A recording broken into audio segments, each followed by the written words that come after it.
Good morning, everyone. I'm very glad to be back preaching again. If you don't know me, my name is Jeff Rocky.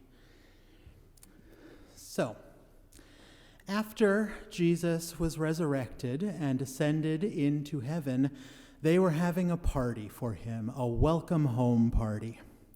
And Jesus was walking around talking to people when he noticed a cherub sitting over to the side with a puzzled look on his face. So Jesus went over and said, what's going on? And the cherub looked at him and said, Jesus, I've been thinking about it, and I'm just not sure that I understand what your plan was. And Jesus says, well, let me show you something. So he parts some clouds, and they look down on earth, and he says, do you see that part of earth down there, that dry part? That's the Middle East. And the cherub's like, yeah, I see that.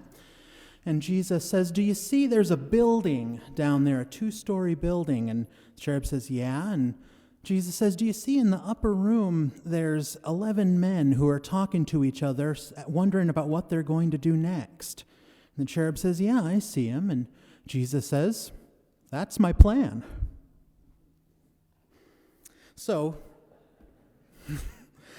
good parties have good wine. That's a prerequisite for it all. Mary knew that. Now, weddings in Jesus' time were good parties. Weddings lasted for 7 days, and it was the duty of the host to make sure that there was ample wine for the entire time. And if the host failed to provide enough wine, it was a major social faux pas, the kind of thing that would be remembered for years. So Mary wanted to avoid any kind of social shame. And remember, Mary knows a thing or two about the potential of social shame. Remember, Mary was an unwed pregnant teenager. Mary, at another point in her life, was a refugee in a foreign country.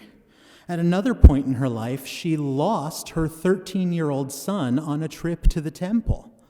Mary knows a thing about the potential for stigma and shame, and she has great sympathy and wanted to help people avoid that, even when the only thing that could possibly help is a miracle.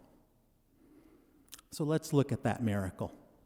Mary said to Jesus, they're out of wine. And at first, Jesus resisted a bit. He said, well, what do we do about that? That's not our problem to worry about.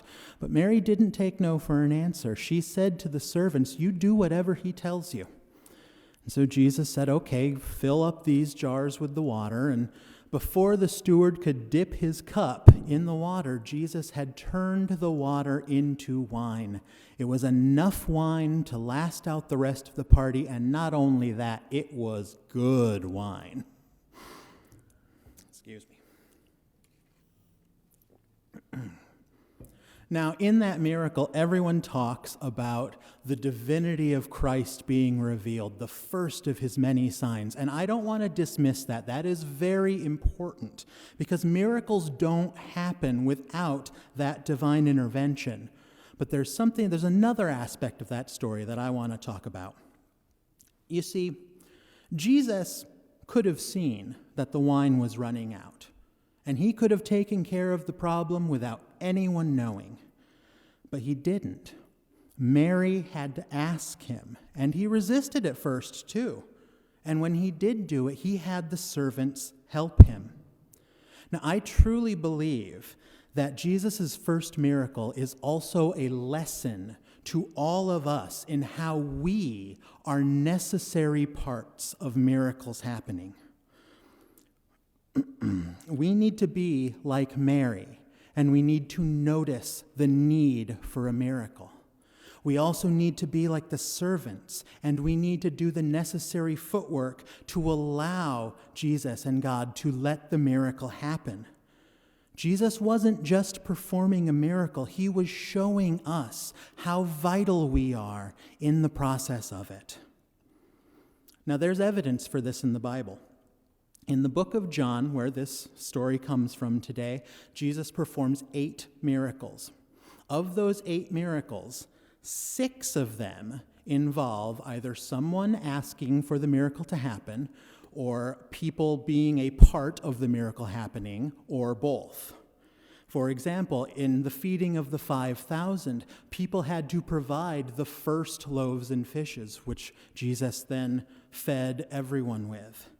The healed blind man had to wash his face in order for his miracle of sight to be restored by Jesus. Mary and Martha had to ask Jesus to heal Lazarus. Jesus could have easily done all of those things by himself, but he didn't, because he wants us to know that we are a vital part of the process of miracles. And this is a little bit of a side trip, but I'm going to take it anyway. Of the two miracles that didn't involve either of those things, one of them was walking on water. In the John version of that story, Jesus does it all by himself. But in the Matthew version of that story, it does involve Peter also walking on the water with him. So maybe we can round it up and call it 6.5 of the 8 miracles. Okay? All right. So there is also evidence of this in our lives today. It's easy, of course, to say, well, of course it happened like that in the Bible. Jesus was right there. But Jesus is right here now, right? Right, thank you, right? Right, okay. There are miracles all around us. I want to tell you a story. My grandma, back in the 90s, lived in Michigan, and it was the winter. And she was going out to her mailbox, and she didn't see the patch of ice that was right in front of her. And she slipped on it and fell and could not get up by herself. Grandpa wasn't home. He wasn't going to be home for a while. And she didn't know what to do. So she started praying. She prayed, and she asked for a miracle, someone to help her get up. And then she heard what she thought was the voice of Jesus saying, "Joyce, do you need help?" Turns out it wasn't the voice of Jesus, it was the voice of her neighbor who had seen her. But Jesus was still there. Jesus was there making sure that she had the miracle that she needed, that she had the neighbor there to help her get up and to make sure that she wasn't hurt in the fall. All she had was a bruise. Another example that I read online. I'm going to get another sip of water first. An example that I saw online was a story of a young boy living in poverty in Togo, Africa, named Fabrice, who couldn't talk. It was obvious from his father interacting with him that he could hear and acknowledge that people were talking to him, but he couldn't talk back. No matter what happened, he couldn't talk. And so his father began to pray for a miracle that would allow his son to talk. Then, soon, they found a foundation in Africa that worked with impoverished people to help them get them what they needed. They had access to doctors for the first time in Fabrice's life. And all it took was one visit to the doctor to realize that he had a condition called tongue tie, which is where the membrane that connects the tongue to the bottom of the mouth is too big, and you can't move your tongue at all. And it can affect how you eat, it can affect how you talk, but it's very simple to fix. The surgery that it took to fix cost less than $20 to do. And because of that prayer and the intervention of the people, it allowed God to create that miracle of Fabrice being able to talk again. You want another example? I got another one for you. How about vaccines? When the pandemic began and the shutdown started, people all over the world, people in this very room, began praying for something that would help us all during the pandemic, to pray for a vaccine. Now, vaccines normally take 10 to 15 years to produce, but because of the prayers and because of the action of governments and scientists and laboratories, it allowed God's miracle to happen, and we got the COVID vaccine in 1 year. That's unheard of. Another example, just yesterday in Texas, when 4 people were held hostage by an anti-Semitic gunman. in their synagogue. None of them were hurt. None of those 4 people were injured. People prayed. I began praying right away, and I imagine many of you did too. And people began acting right away. Police and SWAT teams and negotiators began acting right away, and that allowed the miracle to happen that none of the people being held hostage got injured. That was a miracle, and it was thanks to God, and it was thanks to the action and prayers of the people who also were involved. You can be the path to someone's miracle.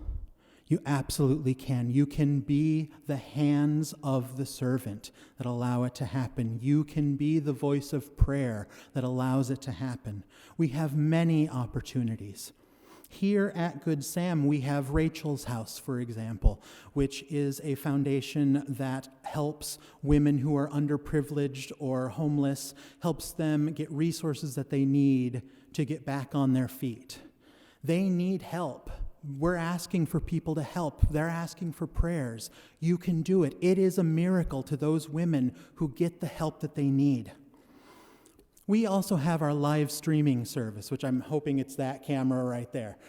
We have our live streaming service. When I was sick a couple weeks ago and could barely get out of bed, it was a miracle to me that I was able to still connect with my Good Sam family here. That we were able to have this technology and the people who do it and the prayers that helped it become a thing. You can be the hands that do it. They need people to help. Be the hands that make the miracle, that allow the miracle to happen. We can do it on a global scale too. With our prayers and with our action, we can help God do the miracle to stop things like climate change. We can stop things like anti-Semitism. We can pray that God will end it. We can stand up when we see it and say, no, that is not acceptable, because God loves everyone just the same. And we can let God's miracles happen. We absolutely can be those hands and be that voice of prayer. Because up in heaven, that cherub was still thinking. And Jesus came back over to him and said, well, what do you feel? And the cherub said, I've been thinking about it for a while now, and I'm not sure I understand your plan. And Jesus said, well, let me show you something else. And he parted some clouds. And he said, do you see that green area down there? And the cherub said, yeah, right there. And Jesus said, that's Southern California. And do you see that building down there with the train running by it? And the cherub said, yeah, I see that building. And Jesus said, that's called Good Samaritan Episcopal Church. And do you see all of the people sitting in there listening to a guy talk right now? The cherub said, yeah, I see them. And Jesus said, that's my plan. Amen. Thank you.